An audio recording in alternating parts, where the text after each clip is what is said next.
What's good with it in the hood with it? Welcome back to the collective clips where you already know. Das, das, das. We get it in. But before we get it in, let's get this intro in.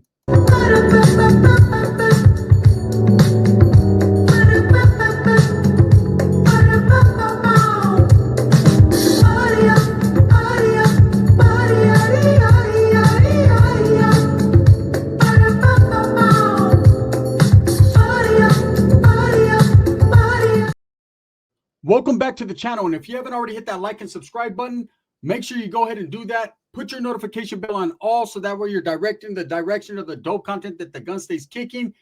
And I appreciate the support. You know, I did a Super Norteño for you guys, and it is under review because I went brazy in it, right? Oh, power! I went a little bit crazy on it. So we'll get to that. For those of you that are interested in the supers and wondering why I haven't been doing them, they're giving me a little bit of a hard time. Hey, it's understandable, man. Hard times make for harder grinds. That's just what it is.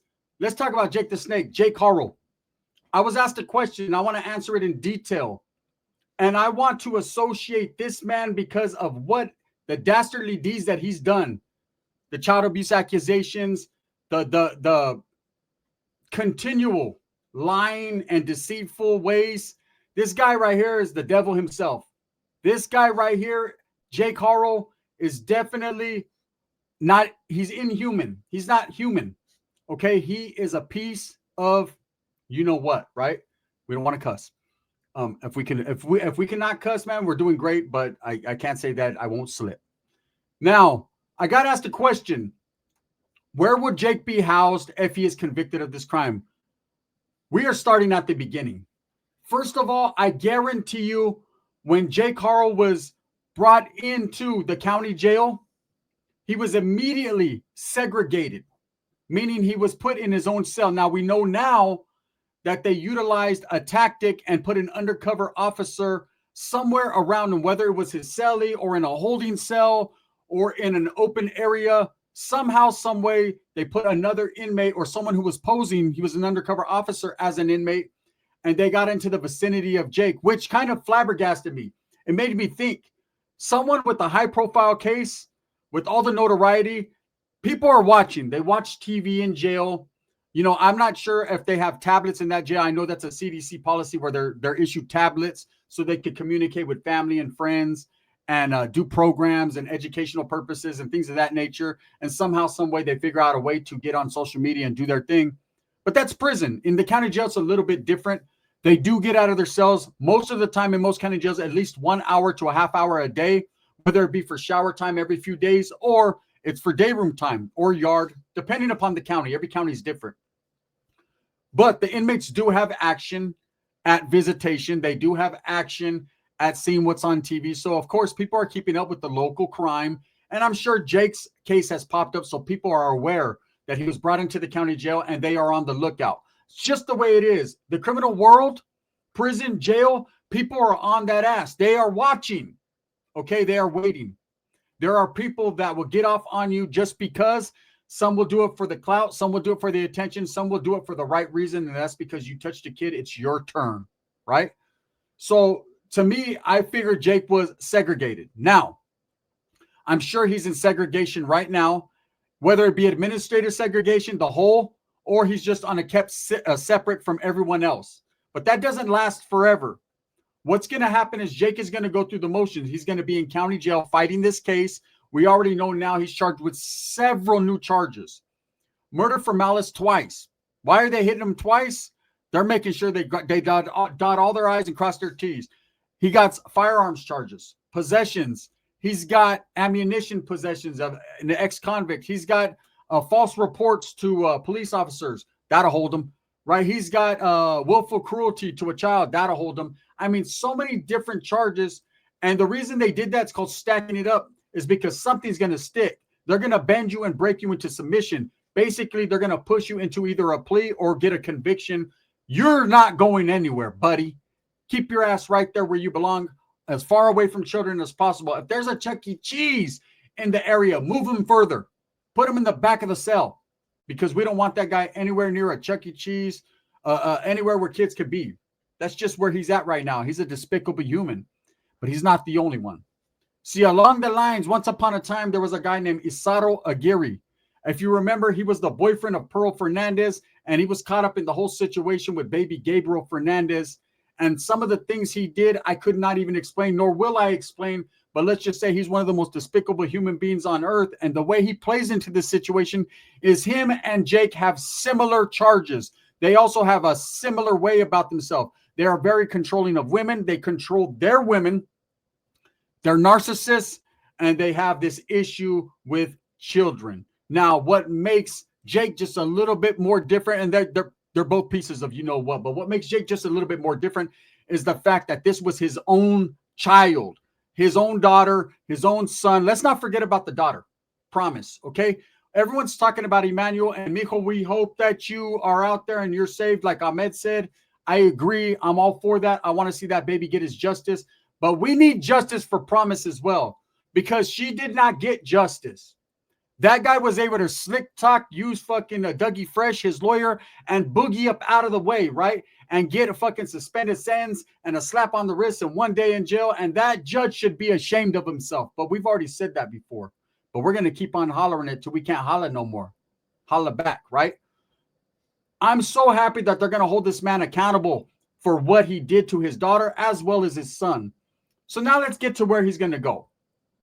If everything works out the way it should and would be, right, he's going to be convicted of murder for malice for baby Emmanuel. He's going to get that joint suspension unsuspended, and he's going to do that 71 months as well. So this man is going to be looking at probably life without the possibility of parole plus 71 months just for the cherry on top. That will hold him, not even counting all the other charges. Now, of course, if he ends up taking a deal for a life, 30 to life, 50 to life, or whatever, they're going to include all those other charges, dumb him down, probably throw him away, and he's still going to be sitting there on an LWOP or an L.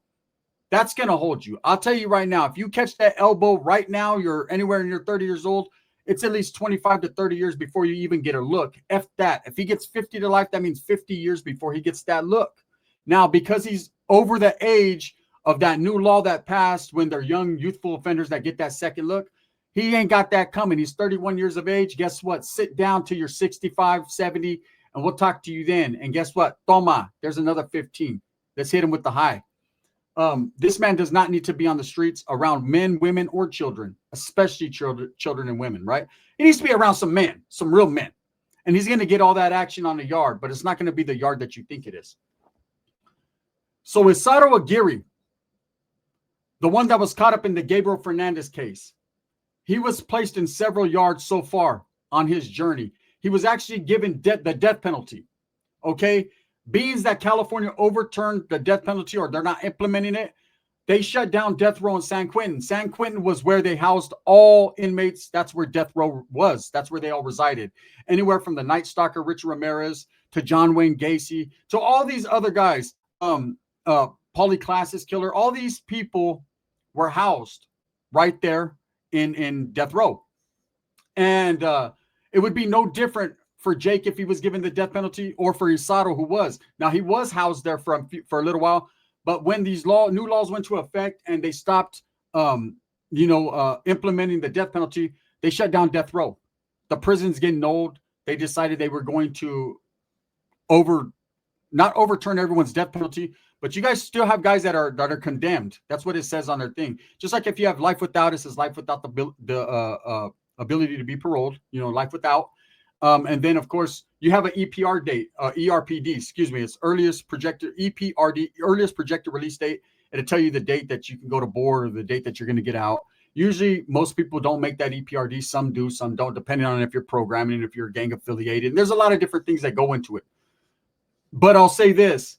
A lot of those guys that were housed on death row are now on general population yards or SNY yards. Now, let me explain to you where Jake is going, where Haro is, what's going to happen, what is an SNY yard. An SNY yard is a sensitive need yard, okay? Back in the days, they had protective custody yards, PC yards. People that needed to be protected from general population because they either posed a threat to the safety and security of that institution or a threat was posed to them. A lot of gang dropouts, a lot of people that had bad cases, a lot of people that snitched, whatever. They have a lot of different situations on those yards.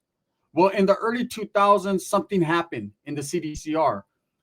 Dropouts exploded. Non-active gang members exploded. It seemed like SNY yards, 50 yards, these yards that were non-GP were the places to be. And you had several gang members and several people that were not affiliated deciding that they wanted to go to these yards. They just wanted a program and get out. Well, guess what? When you get a lot of bad apples, prisoners, criminals, what are they going to do? They're going to taint and corrupt the yards they go to. And the gang banging and these non-active gang members and these weirdos all got on a yard, and new gangs formed. New things started happening. In fact, these yards became the wild, wild west of the CDCR. They became actually more dangerous because you had these ex-gang members or new gang members and part of these new factions that did not have to function the way they did on GP. See, in GP politics, racial politics, and all these things come into play. They help to control certain groups. When you go to an SNY yard, you are not controlled by anyone unless you join one of these prison gangs that are over there. They're called dropout gangs, and they have their own politics and their own regulations and rules. Then, of course, you're going to have to abide by them or get taxed by them. And believe me, they will whack you. You know, you can get whacked on SNY yard even faster than you can on DP or GP. You can get DP'd on GP. Over there, you can get PP'd. You know what I mean? Literally. There's a lot of different groups, a lot of different gangs, a lot of different attitudes. There's people that are just trying to program and get out and do the right thing. And then there's those people that don't care. They're doing life in prison. And just because they're on an SNY yard doesn't mean they're going to stop being bad, right? They're going to continue to be. And now they don't have to answer to the politics. They don't have to answer to those rules. And so no, they could wake up on the wrong side of the bed that morning and get off. Isato Aguirre has been suffering the wrath of the repercussions for his actions for years now on the SNY yard. Now that he's not on death row anymore, he's over there. And believe people have approached him. He's been jumped on a few times. This is a big guy. I'm flabbergasted that he hasn't had metal put in him. I'm flabbergasted that no one has decided to get at him in a vicious manner besides just hands-on. I'm really surprised. The only thing I could think of that's protecting him is he's such a big dude. Not a lot of guys want to fuck off their date over him, or they don't want that smoke. Because that's the truth. Whether he's a child abuser or a killer or any of that, they just don't want that smoke because he's a big boy, or he's paying to play. He's paying what he's weighing. The extortion game is real. He's not just going to sit there. There's people that have approached him. They've worked something out. You kick in or you get kicked in. And he's decided to roll with those punches. That is Jake Haro's foreseeable future. If he is convicted, he will automatically be placed on an SNY yard. Okay, he's not going to go to these integrated controlled yards that Cain Velasquez went to, right? He's not going to go to these programming yards. He's going to have level 4 points because this is a very, very vicious crime. He'll have level 4 points. And yes, he will be the bottom of the barrel. He will be walking around that yard looked at differently. Now, because he has level 4 points, that means he's going to go to a level 4 style facility. It will be SNY. But just like on the general population, there's levels to this shit. The level 1s, the level 2s, it's not as rocking as it is. Some of those facilities, level 1s, they only have a fence and no hard walls. Then, of course, as you go up and gravitate towards level 2, they're dorm settings and they have fences. And then you get to level 3, and now we're starting talking about fences, electric fences and walls. And then level 4s, 270s, and 180s, we're talking about walls, concrete. You're not going anywhere. Very high controlled, right? They also have those on SNY yards. They have high controlled yards. You know, so he's going to be on one of those high controlled yards. And that means he's going to have minimal action at the whole yard because the way they do it, you know, on any level 4 180 is you only go out with your section or your tier. They try to keep people at a minimal and segregated to certain yards because they don't want a lot of interaction because these guys are not playing. They have nothing to lose, especially with the California model and CDCR and the way it is right now. You have people getting whacked left and right, and it doesn't seem like CDCR is doing anything to stop it. In fact, my belief is they're allowing it to happen for one reason or another. Reason being, they want to reopen the shoes and slam everyone back for indeterminates. But that's a different story. This man will go in there. I was asked a question. Will he be able to walk around that yard safe? Nobody is safe in prison, especially someone that has bad charges and has to do with children. There are people that will approach him. Now, that doesn't mean it's going to happen right off the bat. That doesn't mean they're going to put something in him. He might join the GBGs and get a whole lot of something put in him. But that might be his fate. Maybe he deserves that. One thing I could tell you about Jake Haro for sure is He is definitely going to be on a level 4 180 style facility. He is definitely going to have some hardship and some struggle. But just like Isato Aguirre, I can't believe nothing really bad has happened to him. You know, back in the days, even on those protective custody yards, you had hardcore ex-convicts, dudes that dropped out of gangs, dudes that were once with the business, dudes that they had morals, standards, and values about themselves, and they would not function or program on yards with those type of individuals. Nowadays, it's different. Nowadays, people are not really approaching them guys like they did in the past. Things are watered down. Okay. Now, someone asked me, does he have a chance at going to GP? Not a chance in the world. They will never, ever send him to general population. He would not last 24 hours. Facts. There is no way any active general population inmate, I don't care who you are, what group you're from, black, white, brown, can they function on a yard with a guy like that? Now, don't get it twisted. Not to say it hasn't happened, that dudes haven't wiggled by, but this dude, Jake, he is the worst of the worst. He's going to be considered all bad. Even on the SNY standards, even over there, he's going to be looked at differently.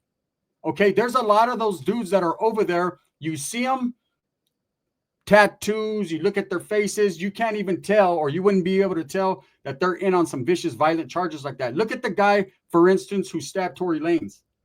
If you looked at him, you think he would be an active Sureño, an active Southerner. You would never expect him to be on those type of charges that he's in for, you know, being a chomo. This is just how it is. So anyways, with Jake, everybody knows his program. Everybody's going to know by the time he gets there. Let me explain to you how it goes. When you get there off the bus, you go to R&R. R&R is where they're going to dress you out. They're going to give you your bedroll. They're going to tell you where you're going to go. They got different, R&Rs do things differently. But in every R&R, you have inmates that work in the R&R. Most of the time, they're old school convicts that are just blessed into there, and they've been working that job for a long time. They know where everything goes. And the officers let them do the work. The officers are just there to oversee and monitor stuff. They have certain things that they have to do as part of their job description, but they leave it open for the inmates to handle business. They'll give you your bed card. They'll give you your housing assignment. They deal with all these things for the officers. The cops are not trying to do too much, okay? They're just there to make sure no one gets stabbed. But that doesn't mean it doesn't happen in R&R all the time. In fact, you'll have some bad yards, and active gamers will get there, and they'll get off immediately because they know they can't stay on that yard longer than a set point of time, depending on what group they're from. But that's gang-related stuff. I'm not talking about that. I'm talking about a fucking weirdo going to a weird yard. He'll get there, and most of these guys are there. They're all SNY too that are working in that facility. They don't have no GP interaction. But most of those guys that are in R&R don't have weird cases.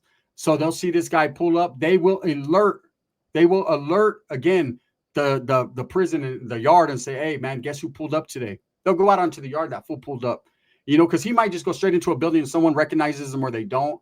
And that doesn't mean, and the only time he has to come out of his cell, being that he's on SNY, see, if you're on GP, you must come out of yourself. You're part of a group and everyone's part of something. It's mandatory that you come out and you be fucking held accountable for whatever, right? You be laced up, you be whatever. But in his case, he doesn't have to come out of a cell. So he might go into a cell and wiggle for a few days, but eventually he's going to need a shower. He's going to need chow. He's going to need medical. He's going to be called out for whatever programs that they put him in. He needs to talk to his counselor. So he will get brought out. He will be recognized. And there is a chance that people will feel some type of way. It's usually people from your own area. Because he's from the Inland Empire area, people are going to go. And I think that's where he's from, if I'm correct. People are going to go. They're going to see him. They're going to be like, man, we can't let this piece of shit from our area walk this yard. Even though the whole yard is considered bad. And I know there's a lot of active little young gang members that are like, it doesn't matter. You're all the same. They are not all the same. You know, don't put grown men into that category of being a child abuser. That's him. He's going to wear that fucking cape.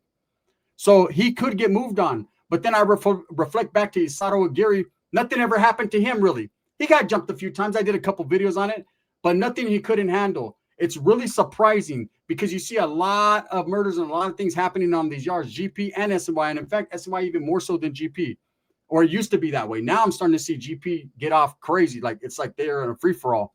That's different. I don't know what's in the water out there right now, but to say that he won't get moved on is a lie. I don't know one way or the other. For the person to ask me, is he going to be able to walk with his head high? Would you, if you were in on those cases? That guy needs to keep his head down. And that's the only fucking advice I'm going to give him. And I don't even like giving that because to me, he's not a man. He's inhuman. Whatever happens to him, he deserves it. What did Nip say? You make your bed, homie. You lay in it. It's going to be all bad for him. But you guys want to know the craziest thing? It's going to be worse for Rebecca.